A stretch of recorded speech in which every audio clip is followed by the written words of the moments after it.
So why Dr. Martin Luther King Jr. Was motivated to become a leader was for a number of different reasons. First, it might be important because his father, like I said, he had a great impact on his religion and his views on racism. Nextly, it might also be important to talk about how much he believed in God. He really, when he was younger, didn't really think a whole lot, but later in his life, as he starts to go through college, he develops a great connection with God, and so he has a lot of religious views that we see in his works. Next, it might also be important to bring up the fact that there was a couple bus rebellions with two people, one we know of as Rosa Parks and the other one as Claudette Colvin.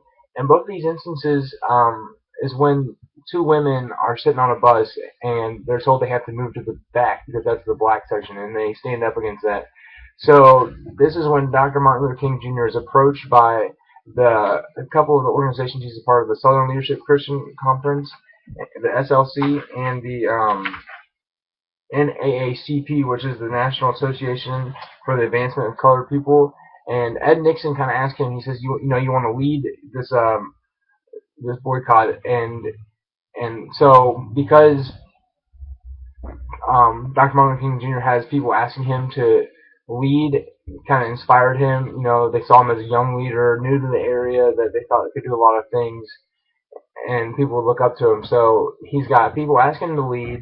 He also has his father, and in addition, he also is really motivated by Mahatma Gandhi because he travels to India, where Gandhi was originally born, and he sees that Gandhi did a lot of his things through nonviolent works, and this really motivates Dr. Martin Luther King Jr. because he says, if he's able to make his followers believe things and change through nonviolent ways, maybe I need to do that with the civil rights movement going on in America.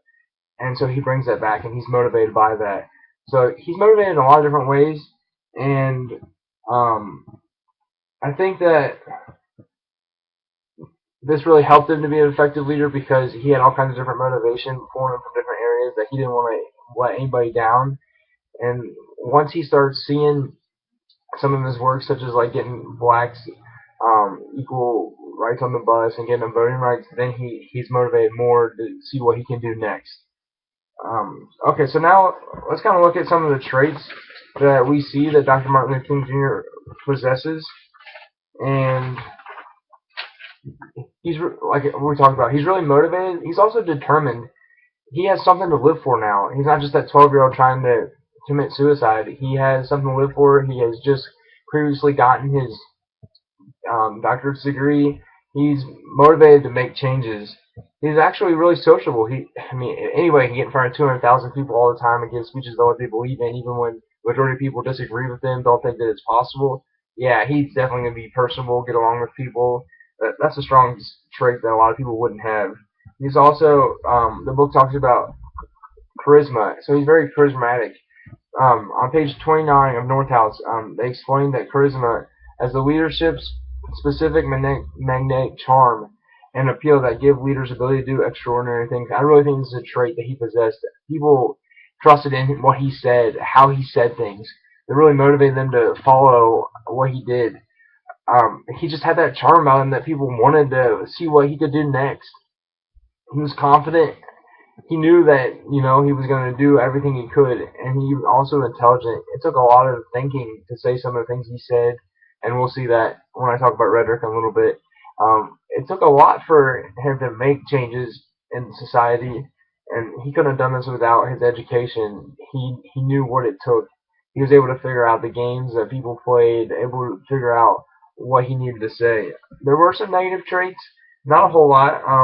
You'll see my list. I think it's important to bring up the fact that I said he's unoriginal, and I only say that because when looking at some of the research, it says that he copied some of his doctoral work, and he also copied some of the work from Gandhi.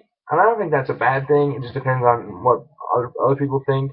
It's just it wasn't original, but all leaders today kind of try to repeat success, and I think that's what he was doing here. Another thing is, he might have been seen as selfish because he didn't spend a lot of time with his family. He was more motivated to change society, but it just really depends on the controversial argument that we can make here.